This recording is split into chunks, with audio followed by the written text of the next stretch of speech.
दोस्तों, Mecca Medina एक पवित्र स्थल है जिसे मुस्लिमों के लिए जन्नत का दरवाजा भी कहा जाता है। मक्का मदीना जाकर अपनी हज यात्रा को पूरा करना हर मुस्लिम व्यक्ति का सपना होता है। यही वो जगह है जहां बरसों पहले पहली बार कुरान की घोषणा हुई थी। बहुत कम बारिश होने के कारण यहाँ की जमीन बंजर है, इसलिए यहाँ प्राचीन काल से ही केवल व्यापार होता आ रहा है। आइए जानते हैं मक्का मदीना का इतिहास व मक्का मदीने के तथ्यों के बारे में। दोस्तों, सऊदी अरब के हिजाज क्षेत्र में मक्का शहर स्थित है, जिसे इस्लाम धर्म का सबसे पवित्र स्थल माना जाता है। यहाँ पर काबा तीर्थ और सबसे बड़ा प्रसिद्ध मस्जिद अल हरम स्थित है। हज के लिए हर साल यहाँ लाखों की संख्या में तीर्थ यात्री धू अल हिजाह के समय पहुँचते हैं। इस स्थान को महान पैगंबर मोहम्मद का जन्म स्थान व वह स्थान माना जाता है जहाँ पहली बार मोहम्मद द्वारा कुरान की क्रांति शुरू हुई थी।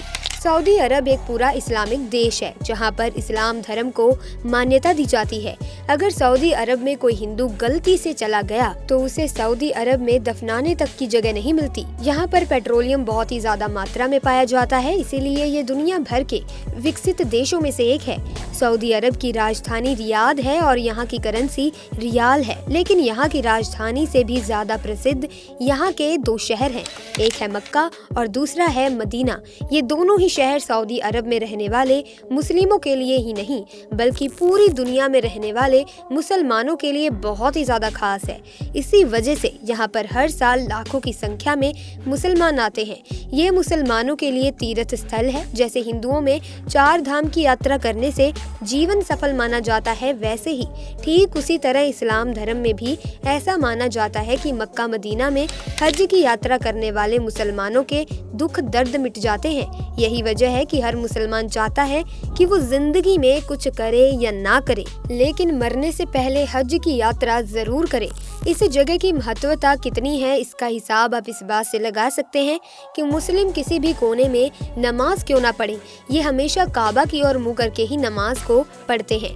जैसे कि भारत में रहने वाले मुस्लिम पश्चिम की ओर मुँह करके नमाज पढ़ते हैं, क्योंकि हमारे देश से मक्का पश्चिम में स्थित है और मुस्लिम ये भी मानते हैं कि पश्चिम की ओर मुँह करके झूठ बोलना गुनाह है। दोस्तों, जब लोग हज की यात्रा करने के लिए जाते हैं तो काबा के चारों ओर चक्कर लगाते हैं। इसे तवाफ कहा जाता है। साथ ही वो मदीना की जियारत करने जाते हैं। मदीना वो जगह है जहां पैगंबर मोहम्मद की कब्र बनी हुई है। दोस्तों, मक्का मदीना के बारे में तो आप लोगों ने काफी कुछ जान लिया, लेकिन उन तस्वीरों का सच जानना भी आपके लिए बहुत जरूरी है, जो आजकल सोशल मीडिया पर बहुत ही ज्यादा वायरल हो रही है। यहाँ तक कि कई सालों से लोग इस चीज पर विश्वास कर रहे हैं, पर हम आपको बता दें कि इंटरनेट पर वायरल हो रही ये बातें सिवाय अंधविश्वास के कुछ भी नहीं है। अगर आप सच्चे हिंदू हैं तो ये बात मानते होंगे कि शिवजी की तीसरी आंख खुलती है तो प्रलय आ जाता है। तो भला आप इस बात पर किस तरह से यकीन कर सकते हैं कि कोई शिवजी को कैद करके रखेगा? मतलब ये तो वही बात हो गई कि लोगों ने कह दिया कि वो चांद को जमीन पर ले आएंगे और आपने मान लिया कि हाँ, उसने ऐसा कहा है तो वो जरूर ले आएगा। वैसे आप अगर किसी और धर्म के भी क्यों ना हो, लेकिन एक ईश्वर के घर पर दूसरे ईश्वर को कैद करके रखने की बात सरासर गलत है। मुसलमान धर्म के लोग भले ही इस तरह की चीजों को करना चाहें, लेकिन खुद अल्लाह उन्हें ये सब करने की मंजूरी नहीं देते, क्योंकि ईश्वर ने हम इंसानों को बांटा है। भगवान के लिए तो सब बराबर ही हैं। ऊपर से ये कहा जाता है कि मक्का मदीना में साधारण मनुष्य ने भगवान शिव को कैद किया है।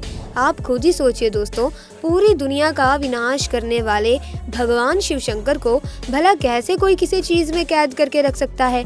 साथ ही दोस्तों, आपकी जानकारी के लिए बता दें कि हमारी हिंदू धर्म में भी कुछ ऐसे मंदिर हैं जहां पर गैर हिंदू का आना मना है। इन मंदिरों में सिर्फ हिंदू ही जा सकते हैं, जैसे कि उड़ीसा का जगन्नाथ मंदिर और काशी का विश्वनाथ मंदिर। अब दोस्तों, कई सारे लोग इस बात को नहीं मानते कि वहां पर शिव जी को कैद करके रखा गया है, लेकिन ये जरूर मानते हैं कि मक्का मदीना में शिवलिंग है। तो हम इस पर भी पुष्टि कर दें कि ऐसा कुछ भी नहीं है। असल में मुसलमान जब हज यात्रा के लिए जाते हैं तो मक्का के पास स्थित एक इमारत में शैतान को पत्थर मारने की रस्म के साथ ही हज यात्रा पूरी मानी जाती है। हालांकि शैतान को पत्थर मारने की रस्म पूरे 3 दिन की होती है, लेकिन दोस्तों बकर ईद के पर्व पर इस रस्म की शुरुआत होने के कारण सभी हज यात्री इस मौके पर ही शैतान को पत्थर मारने की रस्म पूरी करने की हसरत रखते हैं। हज की यात्रा पर आए लोग 3 दिन यहाँ मौजूद इन 3 बड़े खम्भों को शैतान समझकर इनके ऊपर पत्थर मारते हैं और इस रस्म को करने के साथ ही हज की यात्रा पूरी हो जाती है। अब कई सारे हिंदुओं का यही कहना है कि यही खम्भे शिवलिंग है, इनके नीचे शिवलिंग स्थापित किए गए हैं। तो दोस्तों इस बात का सच कुछ और ही है। जब अल्लाह ने हजरत इब्राहिम से कुर्बानी में उनकी सबसे पसंदीदा चीज मांगी तो हजरत इब्राहिम के लिए उनकी इकलौती औलाद से ज्यादा पसंदीदा और क्या चीज हो सकती थी, क्योंकि इनकी औलाद काफ़ी बुढ़ापे में पैदा हुई थी और हज़रत इब्राहिम उनसे बहुत प्यार करते थे। लेकिन जब अल्लाह का हुक्म था तो मानना तो पड़ेगा ही, इसीलिए हज़रत इब्राहिम ने अपने बेटे की कुर्बानी देने का फैसला लिया। दोस्तों हज़रत इब्राहिम जब अपने बेटे को लेकर कुर्बानी देने जा रहे थे तभी रास्ते में एक शैतान मिला, जिसने हज़रत इब्राहिम से कहा कि वो इस उम्र में अपने बेटे की कुर्बानी क्यों दे रहे हैं, अब तो उनका बेटा होना भी बहुत मुश्किल है, ऊपर से ये बेटा इतने सालों के बाद बुढ़ापे में पैदा हुआ है जो बुढ़ापे का सहारा बनेगा। अल्लाह के कहने पर हजरत इब्राहिम कैसे अपने जिगर के टुकड़े को कुर्बान कर सकते हैं। दोस्तों अब ये शैतान की सारी बातें सुनकर इब्राहिम तो सोच में पड़ गए और फिर इनका कुर्बानी देने का इरादा भी डगमगाने लगा। लेकिन फिर उनको ख्याल आया कि नहीं, ये चीज गलत है, अल्लाह की फरमाइश सबसे पहले है, और तब हजरत इब्राहिम कुर्बानी देने के लिए चले गए। हजरत इब्राहिम को लगा कि कुर्बानी देते समय कहीं वो अपनी भावनाओं में न बह जाए। यही वजह है कि कुर्बानी देते वक्त उन्होंने अपनी आंखों पर पट्टी बांध ली थी। लेकिन भला खुदा कैसे किसी के साथ बुरा कर सकते थे, वो तो बस हजरत इब्राहिम की परीक्षा ले रहे थे, जिसमें हजरत इब्राहिम पूरी तरह से पास हो गए। इसीलिए खुदा ने हजरत इब्राहिम के बेटे की जगह कुर्बानी देने के लिए एक बकरे को खड़ा कर दिया और तभी से बकर ईद के दिन बकरे की कुर्बानी देने की परंपरा चली आ रही है। यही वजह है कि हज यात्री उस शैतान को पत्थर मारने के लिए पहुंच जाते हैं जिसने हजरत इब्राहिम को भड़काने की कोशिश की थी, और इसी पत्थर मारने की रस्म के साथ खुदा से वादा भी करते हैं कि कोई भी शैतान उन्हें भड़का नहीं पाएगा, फिर चाहे वो शैतान बाहर की दुनिया का हो या फिर उनके मन में हो, फिर भी मैं सच्चे मन से खुदा की इबादत करूंगा। दोस्तों ये कोई शिवलिंग नहीं है, बल्कि जो 3 खम्बे हैं वो शैतान का ही प्रतीक है, जिस पर पत्थरों की बरसात करके लोग अपने अंदर के शैतान को मारने की कोशिश करते हैं। ऐसे में कई लोगों के मन में ये सवाल आता है कि अगर ऐसा कुछ नहीं है तो वहाँ पर हिंदुओं को क्यों जाने नहीं दिया जाता। दोस्तों यहाँ पर सबसे पहली बात तो ये है कि हिंदुओं को ही नहीं बल्कि किसी भी गैर मुस्लिम धर्म, फिर चाहे वो हिंदू हो, सिख हो, ईसाई हो, बौद्ध हो या कोई भी हो, अगर वो मुसलमान नहीं है तो उसे काबा के अंदर जाने नहीं दिया जाएगा, क्योंकि ऐसा माना जाता है कि अगर कोई मुसलमान नहीं है तो जाहिर सी बात है वो सच्चे दिल से अल्लाह पर विश्वास भी नहीं करता, और जो सच्चे दिल से अल्लाह पर विश्वास ही नहीं करता तो उसे काबा के अंदर प्रवेश करने की इजाज़त भी नहीं है।